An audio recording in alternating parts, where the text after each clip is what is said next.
All right, guys, let's get started. Welcome to our second pop-up Sid City Social Club meeting for Friday, July 2nd. And y'all know Sid live from Thailand. Thailand. All right, off to the terror in Thailand. Yes, thank you very much. I am the terror in Thailand. They haven't unleashed me on Thailand yet. I'm still in my luxurious little prison. And I will be for another couple of days, and then I'll go to my apartment, which I will see what that is. Because I'm desperately looking forward to a washing machine. I washed all my t-shirts and some underwear yesterday because I ran out of t-shirts. I don't have more than whatever it is, 12 t-shirts apparently. So I've run out of clothes to wear. I didn't realize they weren't going to do laundry because apparently it's a COVID risk, so they can't clean any of our clothes. And I'll have a washing machine in my apartment, and I'll have a stove, and I'll be able to go around Thai shopping supermarkets, and buy interesting food. I can't wait. I was in Estonia. I love looking at foreign markets, the supermarkets. I mean, I love the street markets too, but they're just bewildering. But I was in Estonia, and you know what I don't know if we've got any Estonians in the club, but they like ostrich eggs, and they're just sitting there next to the regular eggs. And I didn't know what they were for the longest time. And apparently they delight in ostrich eggs. You must feed a family of like 50 because they're huge. Anyway, it's lovely to see you all. I'd love to talk to someone. Okay, let's do it. We're going to go over to Aubrey. Nope, not Aubrey. Sorry, Ari. Ari. Something else there. Hi. Hello. I missed you back in April. April was my birthday. Oh, happy April birthday. Yeah. I am so sorry. How was your birthday? Oh, it was fantastic. I ended up having this really phenomenally good cake. It was a lavender honey gluten-free cake with vanilla buttercream frosting. And it was topped with marzipan mushrooms and blackberries. Oh my goodness. It was like a little hedgerow cake. Yes. How fantastic. Who made it for you? Do you know? It was a local, actually. She is cottage industry. She makes all, her whole kitchen is gluten-free and allergen-free. Oh my goodness, how divine. Yeah. And was it specifically tailored to your tastes? Do you have a penchant for hedgerows? Yes. I love honey. Café miel is one of my favorite things in the whole entire world. Oh my goodness, that's wonderful. That's great. Whereabouts are you? New Orleans. New Orleans. You know, we haven't got many people in New Orleans. It's lovely to have you here. And whose paintings are those behind you? Those are mine. I was hoping you'd say that. They're just lovely. They have a real mood and lifting quality to them. They're just delightful. Well, I started these last year because of the restrictions that we were having because of COVID. All of my art stores were closed, and so I only had a very limited palette of paints at home. So like the one on the top, I call them my 3-2-1 paintings. I do them with 3 hues, 2 brushes, and all in 1 hour. Oh my goodness! What a challenge! Yeah. And you've picked, and they're really some really lovely. The columnar. Forget it. I'm not going to try and say that word. The one that looks like a column. Yeah. It's really beautiful. I mean, I can't quite see the others, but I can see that one completely. You've got these set of restrictions, and how do you start? What comes into your head? What did you have a feeling? Did you think I've got a sense of where I'm going with this? Is it a mood? Is it just a palette thing? Or where do you go? Because obviously that's not figurative art. Because this actually started out, and I'm going to be making 9 of these. There's 2 others in this series, but they're all done on the elements. So this one was based off of water and air. So it's supposed to have that feeling of water and air to it. This one specifically was very, very much water. Like it's 56 inches tall. That one is relatively relatively small. It's 24 inches by 18 inches. Oh, they're gorgeous. These are the Oh my other, goodness, you've got even more. You've got a whole art gallery here. yeah, and these are the other two that I ended up making, but it's all based on the elements that I end up doing. And this one, the last one, the green one, was a commission. Oh wow, yeah, okay. So these are anywhere between 5 and 7 different layers. Yeah. This one on the side was about 17 to 20 layers of transparencies to layer these kinds of things. Oh And my so goodness. this one definitely took a lot longer than an hour. The green one took a lot longer than an hour, but those other two were only an hour apiece. Oh my word! And Yeah. I'm guessing because of the time constriction you have, you're doing this in acrylic, maybe.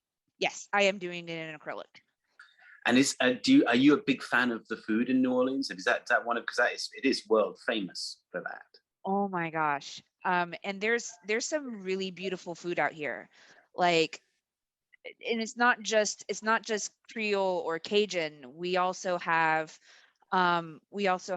Israeli, we have Ethiopian food. We have a variety of different foods. Like Vietnamese is huge here. Right. We're microscopically small. But yet such a huge footprint in the world. You make so much noise. Everyone knows you're there. You know, I was there with a I think it was a police funeral, and that was what was going on. There was this amazing jubilant band, and there were people dancing, and a long procession of cars, and it was quite a really celebratory event. Oh no, those happen all the time. The jazz funerals. That's God, a mainstay of our city. I just was like really moved by it. I was really touched by it. I just thought, that's how you want to go. Yeah, it's this happy time. You're not sad about it. There's this real beauty to it. Yeah, that's what my upbringing is, to really celebrate the life after death. And when my mom and my stepfather and all the people in my family, my father, all passed away, we found a reason to delight in their lives, to find a way to really celebrate them. And we didn't have a jazz funeral though. That would have been just fantastic. I would have, there'd be a kind of lot of pressure on a jazz funeral, because surely you have to be quite popular for those hundreds and hundreds of people to turn up. Because how do people just turn up for people they don't know? Because I got this picture in my head that passing away, and like 4 people in a piccolo arrive, and it's like, well, anyone got a sandwich? You do have to know them in some aspects, but sometimes like it is pre-planned. It's a primarily thing within the African American community. Right. But anybody can join. I love it. My whole like nerdiness ends up just glomming onto all of it. It's Ari, that's just I mean, well, I think I really like the impression that I have that New Orleans is a genuine melting pot of cultures and colors and ethnicities, and it doesn't seem to have been subsumed by anyone yet, or consumed by anyone yet. No one has said, we own this, we are now only white or only black or anything. It genuinely celebrates its diversity. And does that inspire your art? Do you ever do not an obsession, but there's the link between death and life is very present in the culture that I imagine that exists in somewhere like New Orleans. I mean, there is that influence, but it also helps that I have a double bachelor's in microbiology and fine arts, and I'm going for my 3rd bachelor's in biomedical anthropology. Wow. Okay. Wow. That's a whole nother conversation. We should have started off with that. That's amazing. That's really cool. Maybe in a few months. Listen, I want you to come back and talk about this and what you're studying, and because I think that this is the tip of an iceberg. I'd be very curious. I'm really happy to have been introduced to your art though, and I've got some more questions about that. But will you come back and talk to us about that someday? Yeah, definitely. Thank you. Thanks, Ari. Thanks, Ari. All right, next up we've got Embry, who this is her first time chatting with you as well. Hello. There we go. Hello, Embry. How are you? I'm very well indeed, thank you. Thanks for asking. How are you? ठीक है. Where are you? You don't. You look like you're in. Not where are you in your house, but where are you in the country, in the world? I mean. I'll tell you in a minute. But I hear that your next role you're practicing Hindi. I am. Are you in India? I can speak Hindi, well, Urdu and Hindi. So I just wondered how कैसे आप?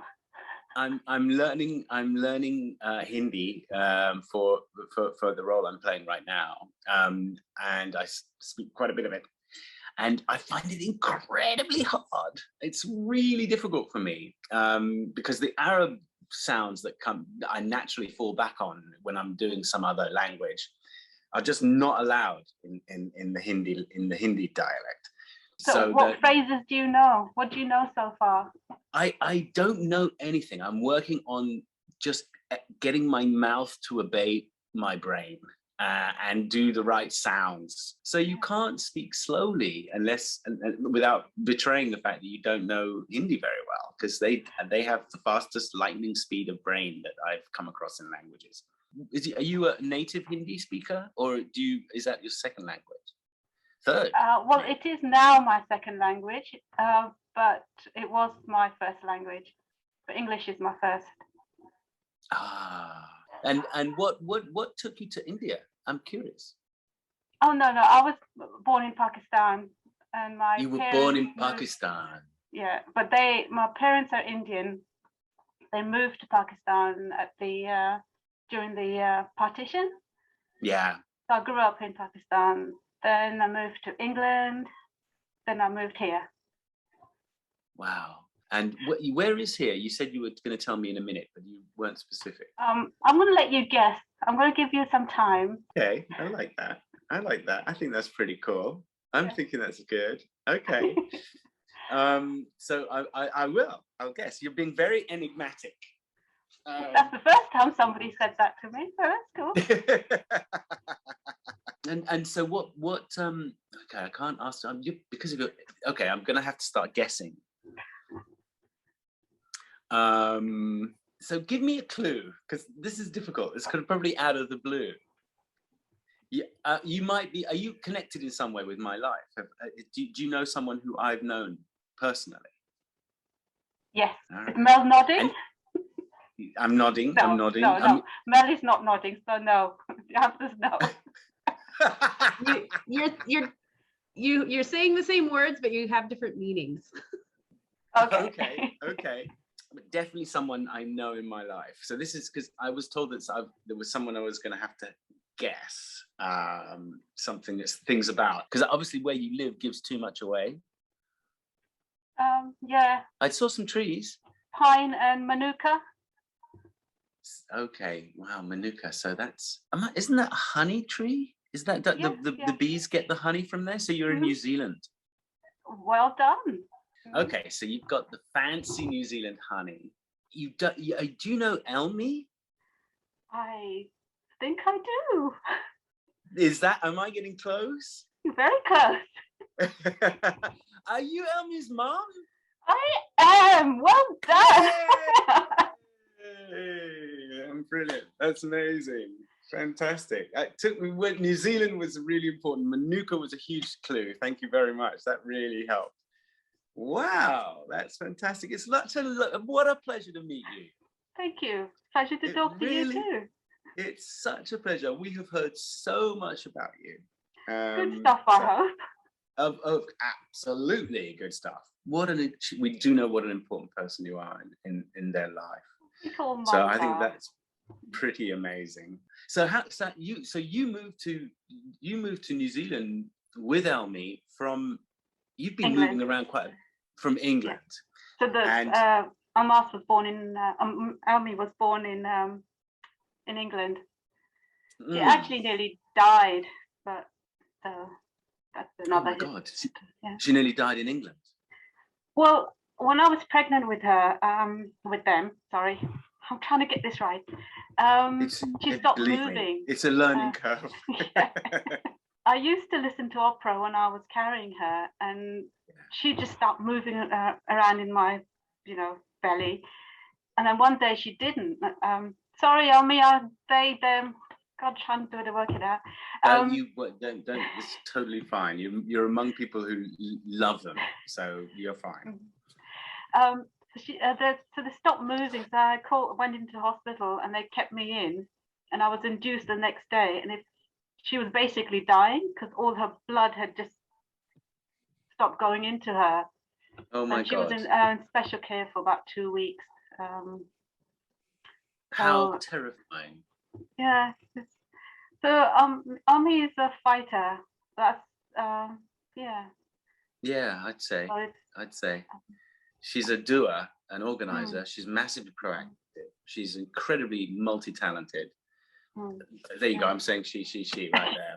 And we're in the same boat. I apologize, Ami. Yeah, but nevertheless, they've got their act together. Put it that way. And I think, well, I'm sure you are very proud of them, and because I know you are. We all know. 200 people know how important you are to them. Almost like changing a lot of people's lives, including mine. I learned so much from my subunits, my offspring. Is because as you know, coming from an Eastern culture, you have a role to play. You have way you do things. You've got to do it this way because that's the culture. You've got to do it this way because that's the religion. So I didn't want to do that. And it took me a while to move away from that way of thinking. That pull, especially in some Eastern and African cultures, is so strong. I mean, it is really the fabric of your existence in many cultures.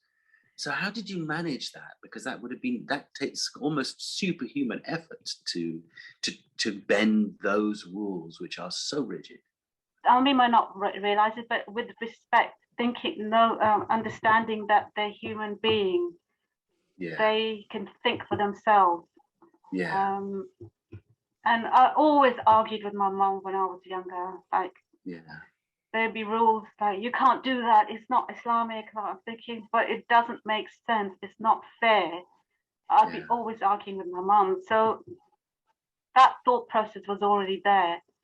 So when Elmi, with her writing and stuff, it was hard at the beginning, like, oh my goodness. One of the first things I read that Elmi wrote, is that okay, Elmi, if I tell them?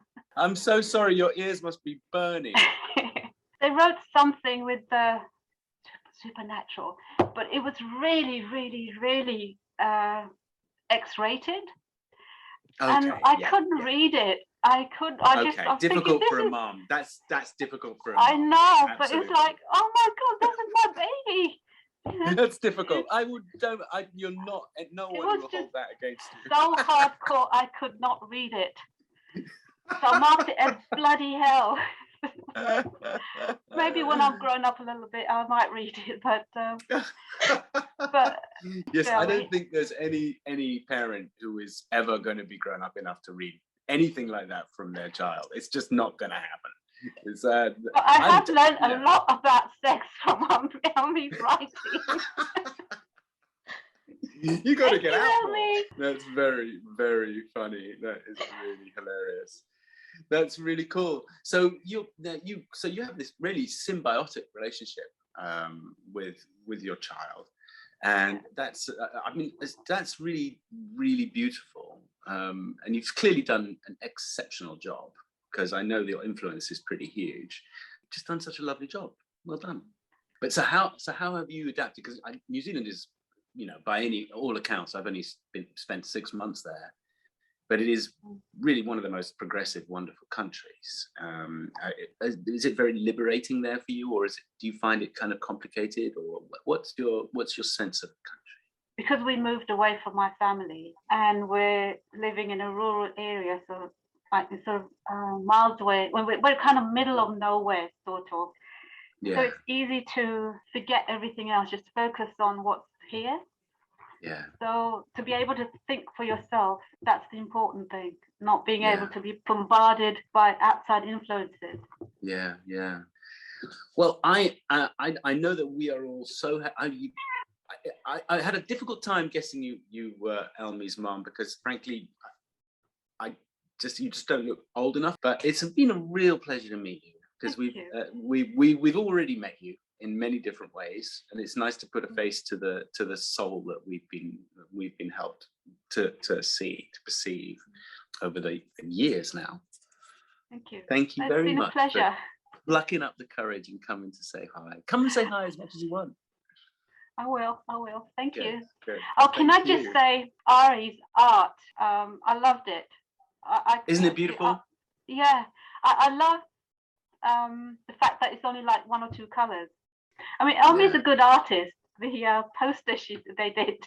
I love all that. I love it. I mean, it was really cool, but it's such generous art. I love it. They throw in the kitchen sink, and I kind of, there's 2 kinds of artists I love. The kind who just very inspired, like Ari, to put on the serenity of whatever's in their mind. And the other kind, which I tell actors all the time, young actors coming up, is everything you know about everything in the world should be in what you do as an artist. And Elmi is generous that way. Thank you, Ambreen. Thank you very much. Thanks for coming on. You. What a lovely surprise. Thank you. Bye, everyone. Thanks for coming on. It only took you 6 minutes, Sid. Thank you. I mean, once I started concentrating, I think I even took less time than that. Once I realized this was my mystery. That was your mystery guest for today. Okay, we're going to go talk with Virginia. Hello, Virginia. It's good to see you. Hi. It's so good to see you too. Thank you. Thank you. I've never been to South or Central America. I have been, which is amazing because I lived in Los Angeles for 10 years. So, I mean, it's still quite a long way, but I could walk to Argentina from Los Angeles, and I didn't do it. Yeah, it's short. It's amazing, and I know, but it's on my bucket list because I'm a carnivore, and obviously some of the best meat in the world comes from Argentina. We take a pride in our meat. Absolutely, and so you should. I've had it elsewhere. And what do you mind me asking what you do, what you're up to? Actually, today I feel like this meeting is like a birthday party because my birthday was yesterday. So happy birthday! Can we all? Thank do you mind if you. we all say happy birthday to you? Because it is a please. tradition. Yes. Happy birthday! Happy birthday! birthday! Happy birthday! birthday! Birthday. Have a wonderful birthday. Oh, thank you so much. Thank you. I love that. So great. I love it so much. It's one of my favorite things about this app. I love it so Me much. too. What did you do? Did you talk to people? Did you get on the phone or Zoom or chat or FaceTime or I did. I just birthday thing? But I'm having my my birthday party with my family on Sunday. So I was just hearing about that cake, and I was thinking that I can't wait because I'm making a cheesecake, tiramisu cheesecake for Sunday. I've sent Mel a few videos of me singing. Yeah, let's do that. Last time you said you wanted me to come back and sing. I did. So, let's have a look at them, please. Will you explain to us what's going on? The title is in English. It's one of my songs because I also write songs in English. Thank you, Virginia. Brilliant. Hit it. Running out of my head, I can seem to find my way. But trust me, I just can't stay. It's hard for me to see the gray lies beneath everything I dream. I'm trying to move on, trying to trust that I won't do something wrong, to stay underground with all my thoughts. 'Cause the end is near and I don't know my song, so I just stay inside till the storm is gone. And the words you said to me were nothing but a dream. Soon it will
Fantastic. What amazing song. What a lovely voice. What everything about it is just great. You know what I love about watching you is occasionally you caught sight of the camera, and occasionally you get to see the truth in someone's face, and I really love that while they're performing. It was just fantastic. Really cool. Have you got another one? Thank you so much. Yeah, I don't know if Mel has that one. It's a song in Spanish. I do. Just give me 1 sec to get it situated.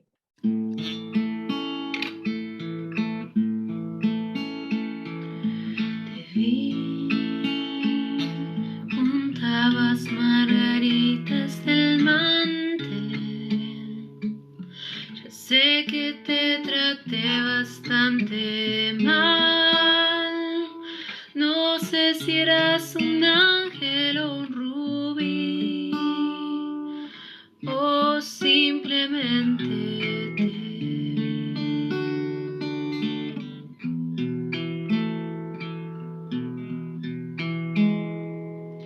te vi.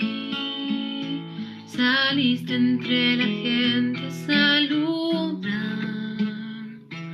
Los astros se rieron otra vez. La llave de mandala se quebró, o simplemente te vi.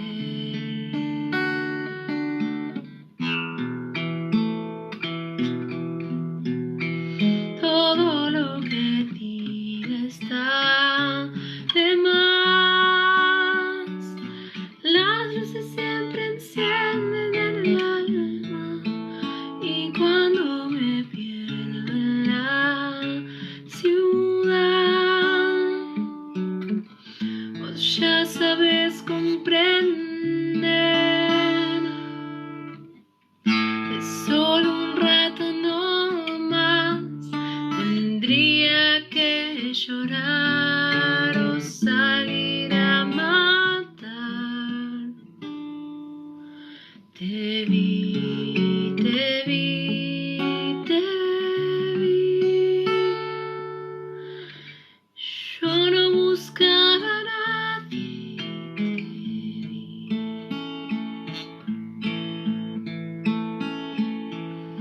Te vi. Fumas unos chinos en Madrid. Hay cosas que te ayudan a vivir. No hacías otra cosa que escribir. Yo simplemente te vi.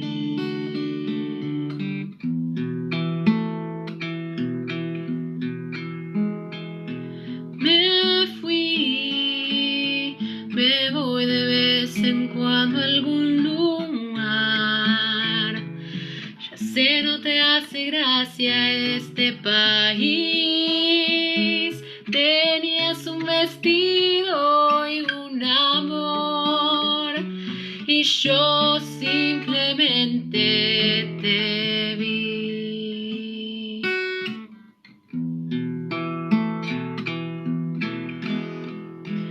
Todo lo que diga está de más.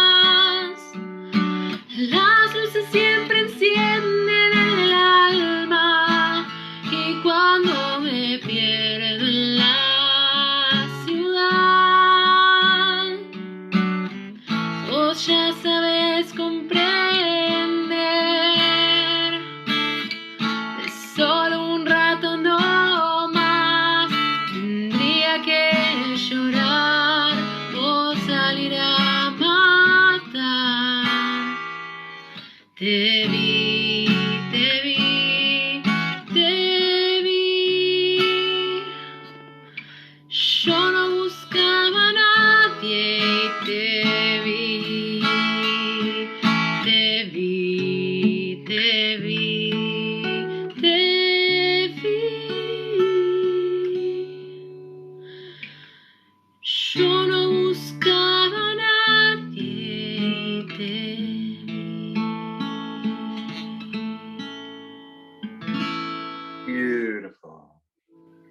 Lovely.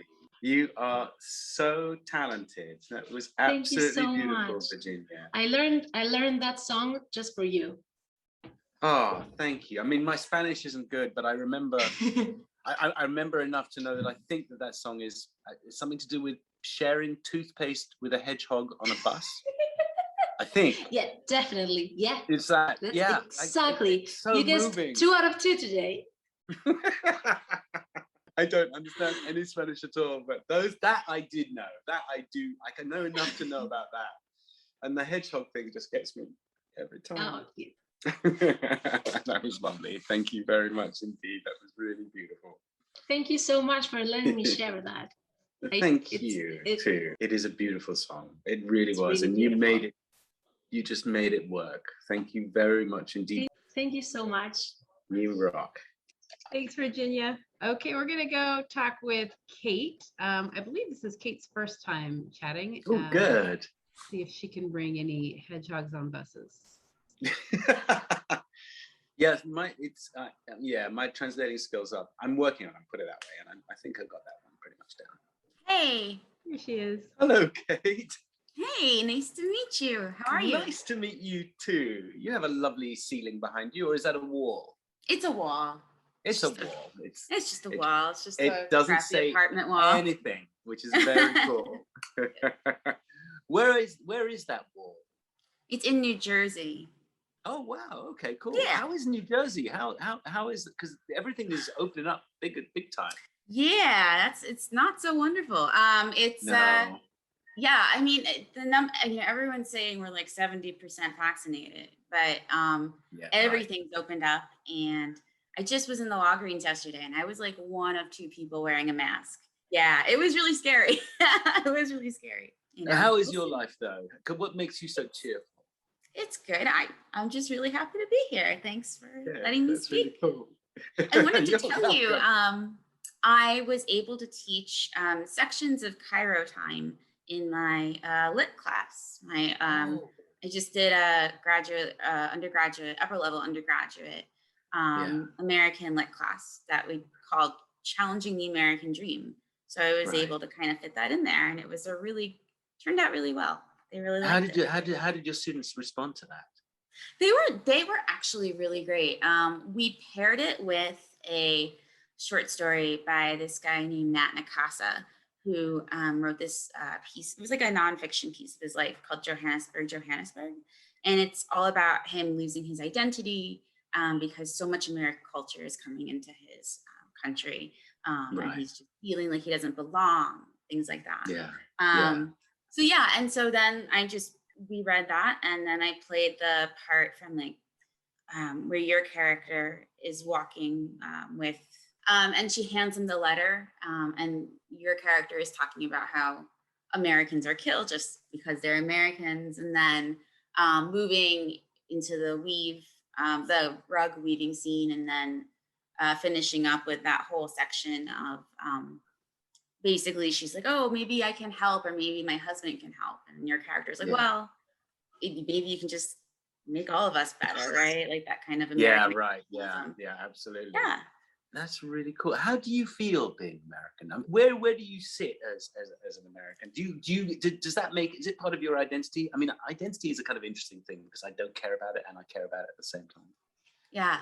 I think I remember when Bush Jr. was reelected was the first time I was able to vote. And I remember going in with my dad, and my dad turning to me and being like, make sure you vote for the right person. Of course, not for Bush. Make sure you hit the right button. But yeah, I kind of feel the same way. I'm not, but I'm also not, a huge like Democrat or anything like that. I'm not in love with not Biden particularly either. Political. Yeah, absolutely. Yeah. What keeps you awake? What do you do for what's your thing? I'm a professor at a university. I teach English to mostly freshmen and sophomores, but occasionally I get some upper level classes. Those are the best ones. But yeah, that's what I do, and I just do a lot of writing and scholarship in my own field, and that's I takes wish a I'd lot done of my that. time. I bet it does. My biggest regret is not doing English in a university. Oh yeah. Studying under someone like you, it was what I loved, and I didn't do it because I felt it was important to broaden my horizons. So I did geography and anthropology and things, and I wasn't really in love with those, but I loved English, and I loved meaning, and making how that meaning. Just exactly, and Yes. that really excited me. And it was back in a time when I read a lot, and I don't read anything like that anymore. I just read scripts now, it appears. But what drew you to that? Was it also a love of meaning, or because you just felt you were good at it? I mean, I think I just kind of remember feeling like that was what I wanted to do, like sitting in English classes and being like, this is definitely something that I need to do. But then I went through undergrad and through grad and everything. And I don't know, I think that getting the PhD was awesome, but there's other ways to also enjoy English, enjoy that kind of route too. So what was your thesis? What was your area? Yeah, my dissertation was in early American literature. I'm an early Americanist. So that's how I identify within the academy. Can you explain what early Americanism is? Yeah, I mean, some people would disagree on this. Most would say it's like late 1400s through 1834 is the official cutoff date from one of the Society of Early Americanists. They say 1834, but a lot of schools don't want to pay 2 people to teach American literature. So usually it's going to be something like late 1400s to say 1860.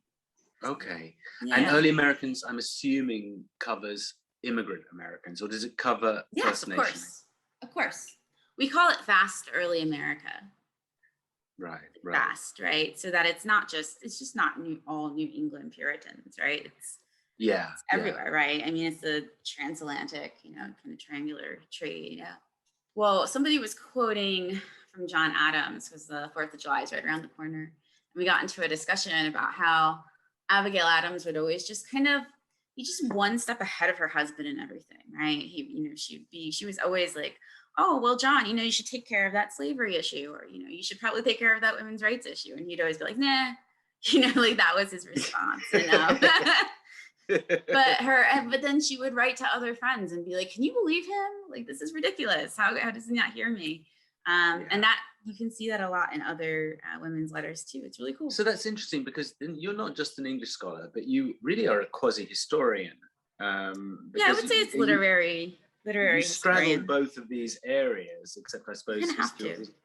Because you bring to mind the wonderful series by a name of a guy who you'll remember, and I don't. Probably the most famous American documentarian about the Civil War, the American Civil War, where he precisely put together snippets of letters home and letters to the front. Yeah, I know who you're talking about. Yeah, that was it's one of the finest. If you haven't got it, it's one of the seen it. Other guys, it's like 9 hours of some of the finest documentary making you will ever see. I've seen parts of it. Yeah. Oh God, it's good. It's good. And it's it amazing. Just completely brought it home to me. Ken Burns, that's right. Someone wrote it. Ken Burns, yeah. The early American history one was fascinating. Yes, it is. So you get a bunch of kids, I'm assuming, like 18, 17-year-olds, when is your bread and butter. They get in front of you and they've got to deal with early England. They've elected to do your course, so they're not absolutely feckless, because in England we don't have a choice about some of the things we have to do. We're just like, oh, I've got to go and sit and talk to this person. So we really are like looking out the window. But I feel like a lot of my students probably still do that. What do you warn them about? That's a really good question. I think you got me stumped there. I think my warning is not to assume that one thing leads to another, right? Like Puritans did not come over here to start the American Revolution. And you wouldn't believe how many students think that. It's kind of crazy, right? That chronological assumption that is made in K through 12 history books. I think I would warn them about that. What do you do for fun? What's the thing that makes you relax and you just enjoy? I like to paint. I like to read. my friends and I started a book club, of course, like everybody else over the pandemic, but we've still got it going, which is amazing. That's great. Yeah. What's your standout novel that if it's a novel that between over the last 18 months you've come up with? We just finished one. It's called Hamnet. And it's a historical fiction by, I think her name is Maggie O'Farrell. And it's historical fiction about Shakespeare's son.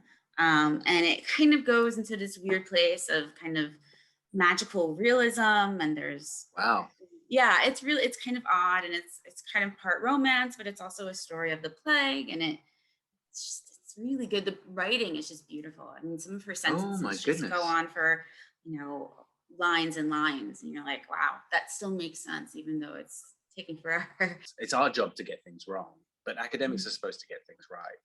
So we're not. No. Are you kidding me? We don't get things right ever. And those kids are going, that's what it means because they said so. No. That's what I would warn them about. Don't trust me. There you go. I don't necessarily know what I'm talking about. Warning. Yeah. And please change your mind. Feel free to change your mind every day of the rest of your life. Oh, absolutely. Absolutely. Right. And especially like if I'm saying something and you're like, no, that's not what's happening here. Like, yeah, speak up, say it. Say it. Well, I as long as you inspire people who love English, and that's all we can ask of every teacher. Because if you love something, you don't care about what the kind of incentives are to succeed. And then we'll have healthy young academics coming through. Fantastic. Well, listen, Kate, it's been lovely talking to you. And, it was wonderful. And come back and talk to us again later. Yeah, absolutely. Good luck filming. Stay safe. Thank you. Yeah, thank you. You too. Bye. Thanks, Kate. All right, let's go check in with Geneva. Hello. Hello. Welcome back. Why, thank you. How are you doing, dearest? Very good indeed, thank you. Really good. I'm glad. How is your watermelon thing? I love it. It's really good. The fruit here is astonishing because, tropical, and everything is just delicious. So I get watermelon juice all the time because it's such a treat. Absolutely divine. Probably a whole watermelon in this thing. What you up to? What's going on in your world? Oh, my stars. So many things. First off, I would, however, like to apologize to Kate. I forget that my face does things, and I'm so sorry. What? my facial expressions are a lot louder than I think. Well, that's important, not to hide under a blanket. So just express yourself. Yeah. So a lot of stuff happened. I have been formally commissioned now by the United Methodist Church. Congratulations. Yeah. It should have happened last year, but COVID. So fantastic. Oh, you look so happy. Oh, thank you. So this is so joyous. This is like Elmi's favorite photo. It's beautiful. So what's happening there is that we to stay within COVID regulations, we were outside, which this ceremony does not usually happen outside. It was 940 million degrees, and I was in a robe in direct sunlight. Oh my goodness. And I am a frost goblin, so I do not do well in that heat. Oh my goodness. Right at the moment that my section of the class stood up to file through to kneel in front of the bishop, it started raining. And it rained through the entire time of my class. And as soon as we sat down, it stopped raining. So this is me having a moment with God being like, yep, thank you, I see you. So this is what I was up to last week. So I was at camp last week as the chaplain. That is me leaning on the far right, looking very miserable in 16 different layers.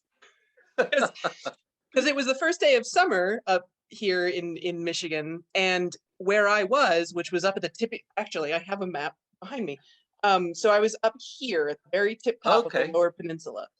Yeah. It did not break 60 degrees on the first day of summer. Oh, wow. Which I was thrilled, but I had not packed for it. So I was wearing a lot. what do you find them? How do you find them as a group?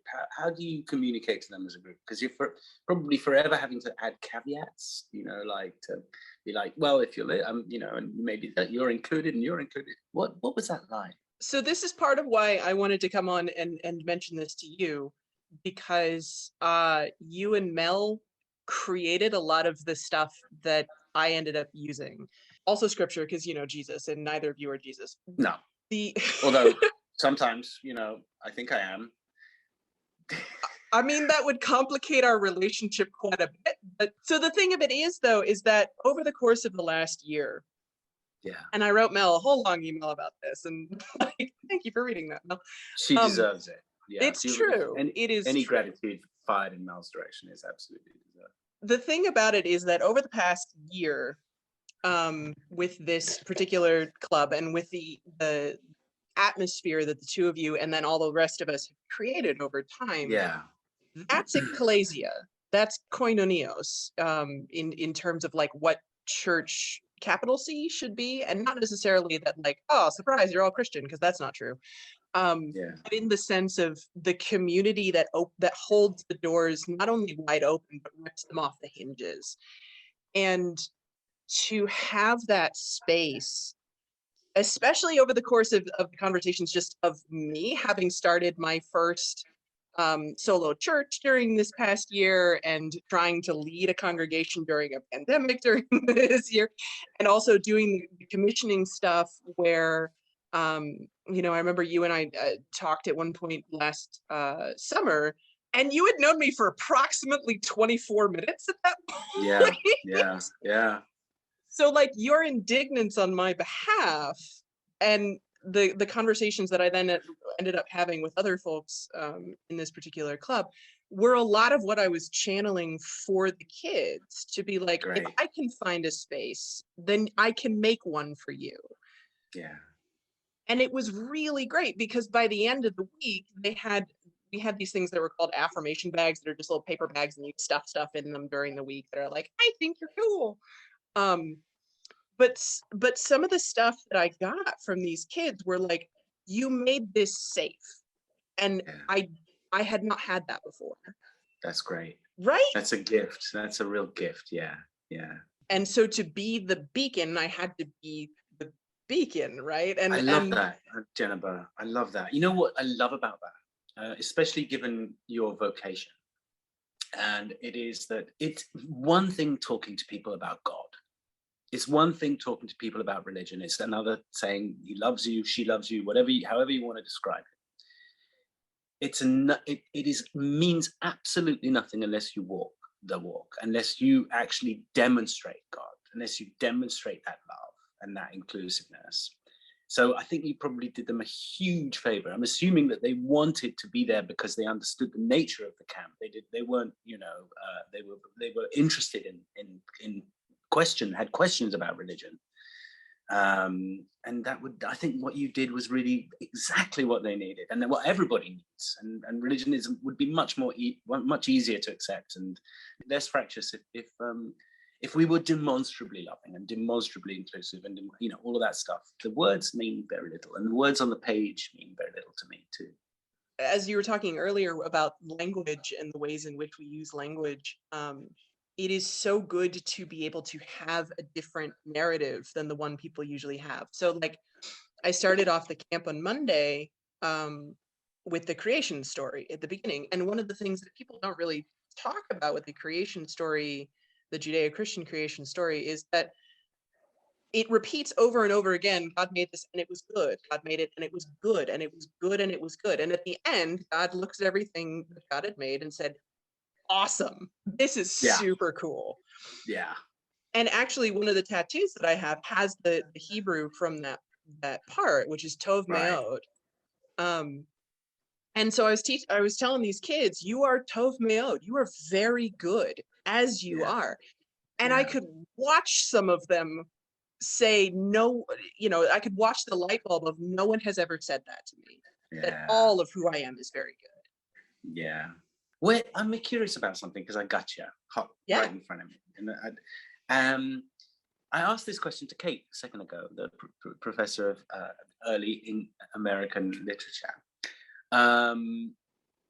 What is your warning to youngsters about? Because you know, when you meet youngsters, I was an ardent Christian Muslim. As a 15-year-old, I didn't know I was Muslim at the time. So hey, but I was so in love with everything about what I understood the religion to be, and Jesus and that story, particularly the love.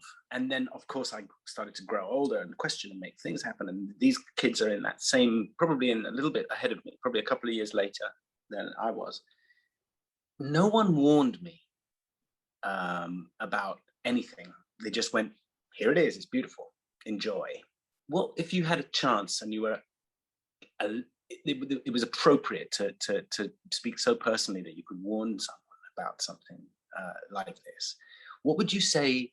Watch out for this. Watch out for this. There's a cliff in this religion. You could, if you don't have your eyes open, you'll fall off it. So this is really interesting, considering an article that I actually read earlier today from one of my fellow clergy friends that was entitled "Mountains Don't Care." And it's modeled off of a plaque that's, I think, somewhere out in the Rockies or something, on some cliff where that people try to climb a lot. And there's this plaque that says, "Mountains don't care."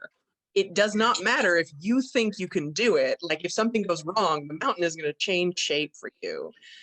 So be very sure of your skill level before you try this. And the article itself was about how institutions will never stop for you. They will never change for you. They will never care if you are getting crushed under their wheels, because the institution is made up of a ton of people, but it becomes a unit in the same way that like mob rule becomes a different kind of thing. So if you're looking for the church capital C to care about you, it won't. Yeah. So to confuse the church capital C with the community, with the church little c, becomes very dangerous, and more so to confuse the church with God. Those are not the same thing. So to find a faith that does not rest on the institution supporting you all the time is absolutely important. Otherwise, you're just going to get disappointed and eaten. Do not confuse the church with God is the thing I'm taking away from that. That's the single sentence, huge piece of advice that would be so important. That's fantastic. That's really, really interesting. And I think kids might need that particular piece of advice, because we are so attuned to being community subservient, ready to do things for the gold stars and the score and the high scores we get in our community, and for the respect of others in our community, that we forget the God bit. If God is a being that is beyond us in such a way that there can be grace upon love, okay, maybe I can get up and do this again tomorrow. Yeah. That's great. I've probably said this before, but I've believed ever since I was very young that God is everyone else. Panentheism has a lot of folks. Oh, Jennifer, I love talking to you. I mean, I could do it for ages, and we will over time. You know, we'll have talked for hours by the time we knit all these little snippets together. I do hope so. Not least because I do want to let you know two things. In 2 weeks, I start a third master's program because I'm insane. Because you are just a glutton for punishment. Because I keep having to learn stuff to do this job, and it's a thing. But then also I am working on. I actually have sent out to a publisher for consideration a book of a book of liturgy and poetry. So we'll see what comes of it. Oh, that's just such fertile ground. That's just such amazing, contradictory, messy, beautiful, ugly. I just love that. So if somebody picks that up, that'll be cool. If they don't, Elmi and I are gonna make it happen. So whenever it exists, I'll let you know. They should. That is the soup we live in. God damn it. I mean, it really is. And if we're not documenting it, then we're just idealizing everything. That is you are so much at the confluence of so many interesting roads that you have to get it out there. Just get that, whatever it is you're thinking out on the page. Can we get a glimpse of some of this stuff? Oh yeah. Brilliant, Jennifer. Brilliant, brilliant, brilliant. Well, I look forward to reading lots of this stuff. I look forward to reading any of this stuff. It'd be wonderful. Brilliant. Thanks, Jennifer. And good luck with the next phase, the literary phase that you're about to embark on. Thank you. I can't think of a better mentor for a bunch of these young people, by the way. I just can't. You've taught me quite a bit. Terror in Thailand strikes again. Thank you, Jennifer, for being an enabler. Look who's talking, pot. Thanks, everybody. We are going to wrap it up on that. That's it for tonight. Or this morning, if you are across. Well, this morning, yeah. 10 past 10 in the morning. Very civilized time of day. All right. Thanks, everybody. We'll see you next time. Thank you, everyone. Have a great weekend. Good night, morning, afternoon, whatever time it is, wherever you are.